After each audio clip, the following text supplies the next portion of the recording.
Oh dear.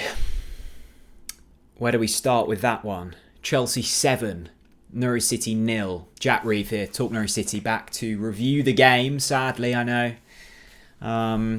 You don't have to listen to it if you don't want to. It's going to be a painful one, this. I don't think I've ever reviewed Norwich City getting beat by 7 before. We'll be getting into it shortly. As always, a massive thank you to OneFootball for sponsoring match previews and reviews here on TNC. You can download their app by using the link in the description. It's completely free of charge. If you don't like it, then delete it. But I'm pretty sure you will like it. So download it. Link in the description. All the latest news, results. It was great fun to use in the Championship because you could just log on and look at all of the good things that Norwich were doing. It's fairly painful this season because not much is going right for City. Let's start with Norwich City's Premier League form then. And let's go back the last 19 games. So that's... how many games have we played this season? 8, 9, and then Project Restart as well. Played 19, won none, drawn 2, lost 17, conceded 46, scored 3. Norwich City have now scored more own goals from open play than they have done goals this season. And they've picked up 2 points from a possible 57 from their last possible 60 points in the Premier League. I know we're going back to the season before, but I'm not having the argument that form isn't relevant. It is relevant, and it's unfortunately relevant because it seems like Daniel Farke has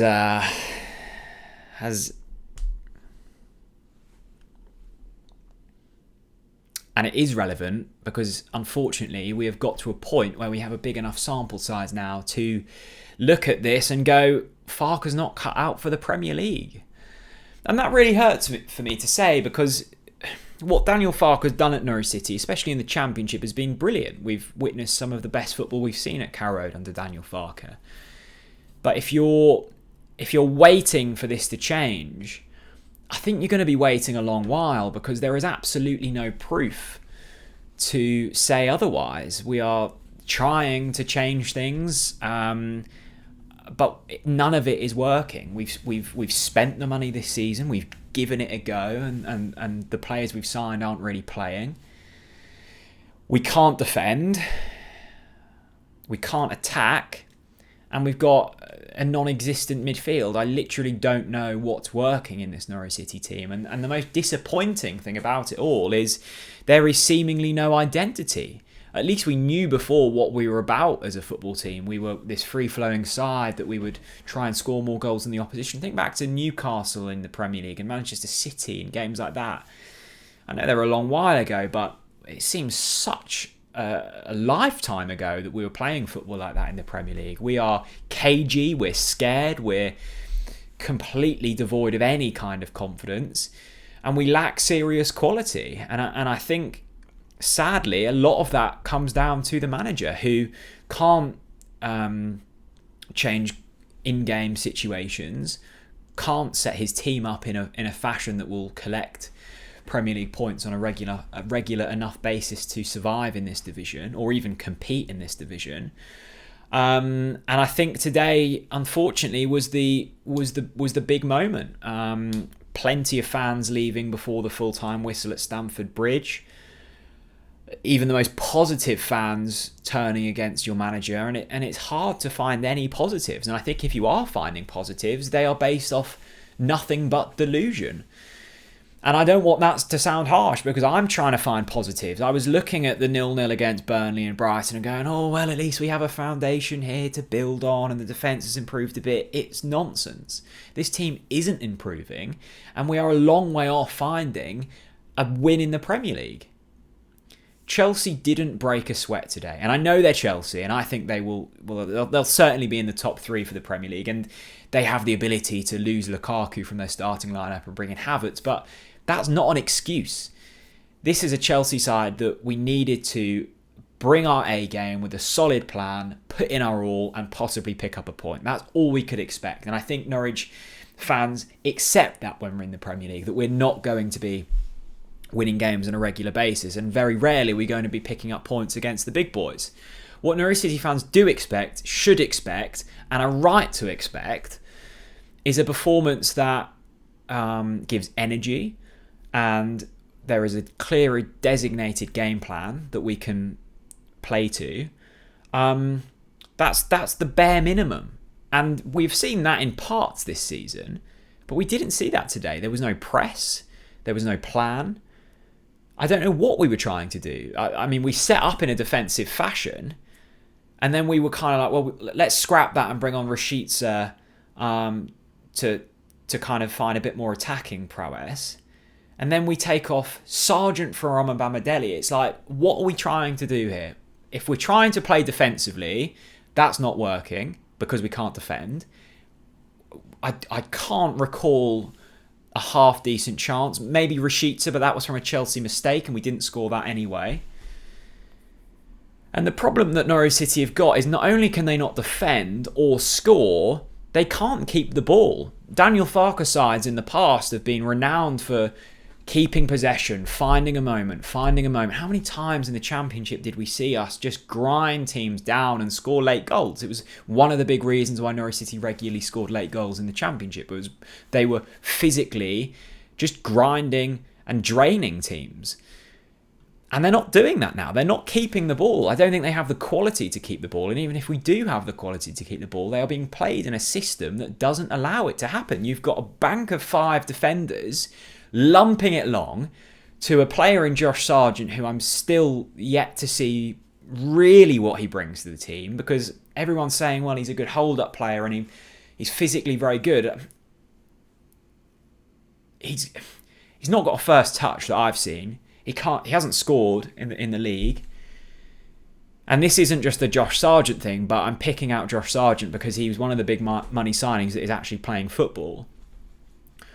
So I don't feel like I'm digging out Sargent here, but I need to be seeing more from him. Pukki's lost a yard of pace. And then we've got a midfield too of Kenny McLean and Norman. And Norman's trying his best, but there's only so much a man can do. I'm not sure if Kenny McLean is up to a week in, week out Premier League standard. But the ball's just flying over the top of them all the while. It's never seeing them. They don't have the time to get the ball down and find the pass. You've got a back 5 completely obliterated. And when we do get the ball, it's being lumped long into Sargent. It's bouncing off him and it's coming straight back at you. You can't do that against the Chelsea side. It's not going to work. You can set up with a bank of 5 at the back, like we did against Burnley and Brighton, but you have to keep the ball. You can't just sit back and hope that Chelsea will have an off day, because they were probably like a 6 or 7 out of 10 today, Chelsea, and they still just walked through us at will. It was really embarrassing for Norwich City. It's a big 4 games coming up though. Leeds, Brentford, Southampton, Wolves. You've got a team in there in Leeds that are struggling. 4 games that you really need to be picking up probably 2 wins from to have any chance of survival in the Premier League this season, if we are even still hoping of that. Or is the hope now to simply break Derby's lowest ever point record? I don't know where the expectation is now, because from what I'm seeing on the pitch, 40 points, is that the aim in the Premier League? I mean, we're on 2 points from this season. Extrapolate that out across the course of the season, and that's 8 points. I think we're a quarter of the way through the season. And I'm genuinely not trying to be pedantic here or kind of negative for the sake of it, but I'm speaking facts. Like, this isn't my opinion. This is factual at this point. This is arguably one of the worst sides ever to grace the Premier League. I don't know where we go from here in terms of Daniel Farke. It's hard to see how he gets back from here, although I have said that in the past and he's found a way, albeit in the Championship. But they've got a really big decision to make now, the board, because you've got 4 winnable games coming up now. Do you make a quick decision and try and find a new manager ahead of them 4 games to at least find some kind of bounce? Or do you risk it turning utterly toxic against Leeds at Carrow Road if we weren't to win that game and, God help us, lose it? Big decisions coming up for Norwich City. If I'm giving my opinion here, I really don't see how there's any way back for Daniel Farke. And I don't want to say that, trust me. I really don't want to say that because I'm a fan of what Farke's done at this football club. But seeing the reaction from the fans, the reaction on the pitch from the players, I'm not seeing a team fighting for their manager now. And I know that sounds quite cliche, but I think it's true. That was a performance lacking anything today.